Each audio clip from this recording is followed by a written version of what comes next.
اور وہ اللہ کے سامنے ہاتھ اٹھا کے توبہ کرتا ہے تو اللہ فرشتوں سے کہتے ہیں کہ دیکھو یہ مجھ سے توبہ کر رہا ہے نا، تو اس کو یقین ہے کہ کوئی خدا ہے، کوئی رب ہے جو اس کے گناہ پہ سزا بھی دے سکتا ہے اور معاف بھی. حالانکہ ابھی اللہ نے سزا دی نہیں ہے، کوئی نظر بھی نہیں آ رہی سزا اس کو یقین ہے کہ میرا کوئی رب ہے جو اس گناہ پہ سزا بھی دے سکتا ہے اور معاف بھی کر سکتا ہے، تبھی یہ مجھ سے گڑ گڑا کے معافی مانگ رہا ہے. تو میں اس کے عمل کی لاج رکھتا ہوں. اس کا یہ نہ بہت سے گناہ کرتے ہیں، نہیں ہاتھ اٹھاتے اللہ کے سامنے، اور اللہ کو دیکھنے کے بعد تو سارے ہی ہاتھ اٹھائیں گے، تو پھر تو سارے اٹھا لیں گے ہاتھ، توبہ کریں گے.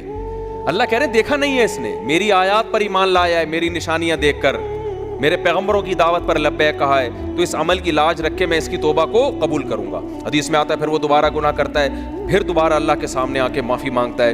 اللہ کہتا ہے دوبارہ گناہ ہو گیا، پھر معافی مانگنا اس کی علامت ہے، اس کو یقین ہے کہ میرا کوئی رب ہے جو گناہوں پہ سزا بھی دے سکتا ہے اور جزا بھی دے سکتا ہے، معاف بھی کر سکتا ہے.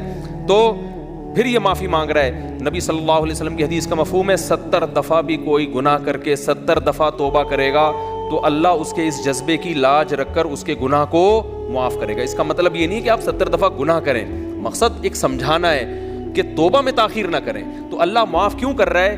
اس کے اس توحید والے نظریے کی بیس پر کہ اس کو پتا ہے کہ مجھے گناہ معاف کروانے کے لیے میرے پاس اللہ کے سوا کوئی آپشن نہیں ہے. تو توحید اللہ کو بہت پسند ہے، شرک سے اللہ کو بہت زیادہ نفرت.